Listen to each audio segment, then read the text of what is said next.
میں آپ کو ایک بات واضح بتا دوں، ایون ہماری اپنی پارٹی میں بھی میں نے صرف عمران خان کو دیکھا ہے جو حقیقی طور پر اوورسیز پاکستانیوں سے محبت کرتا ہے، انہیں سرمایہ سمجھتا ہے۔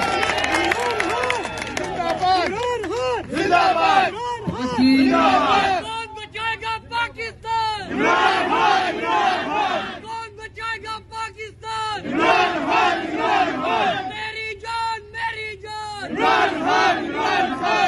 باقی برا وقت گزر ہی جاتا ہے، آپ سب کو پتا ہے برا وقت گزر جاتا ہے۔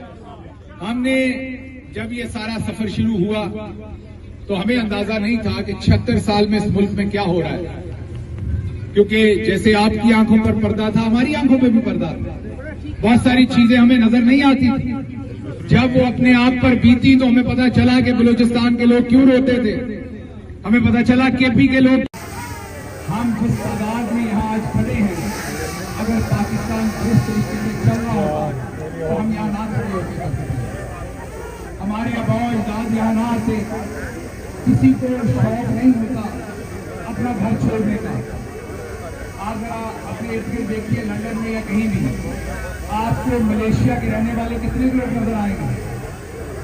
آپ کو صرف انہی ملکوں سے لوگ ہجرت کرتے نظر آئیں گے جہاں آسودگی نہیں ہوگی، جہاں لوگوں کو اپنے بچے پالنے کے لیے بنیادی سہولتیں نہیں ملیں گی، تو وہ پھر اپنا وطن چھوڑتے ہیں، اپنے گھر بار کو چھوڑتے ہیں۔ آپ میں سے جو کوئی آیا ہے اس کی اپنی ایک کہانی ہے۔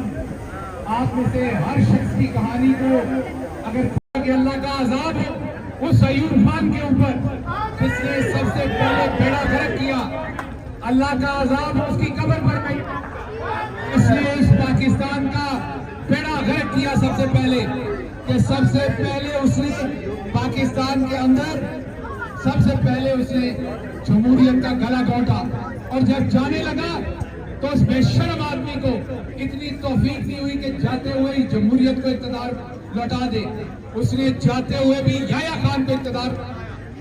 اس کے بعد آپ نے دیکھا بھٹو صاحب نے پہلے ان کے ساتھ مل کے کیا کیا کہ اللہ کا عذاب ہے اس ایوب خان کے اوپر جس نے سب سے پہلے بیڑا غرق کیا، اللہ کا عذاب اس کی قبر پر گئی، اس لیے اس پاکستان کا بیڑا غرق کیا سب سے پہلے، کہ سب سے پہلے اس نے پاکستان کے اندر سب سے پہلے اس نے جمہوریت کا گلا گھونٹا، اور جب جانے لگا تو اس بے شرم آدمی کو اتنی توفیق نہیں ہوئی کہ جاتے ہوئے ہی جمہوریت کو اقتدار لوٹا دے، اس نے جاتے ہوئے بھی یحییٰ خان کو اقتدار۔ اس کے بعد آپ نے دیکھا بھٹو صاحب نے پہلے ان کے ساتھ مل کے کیا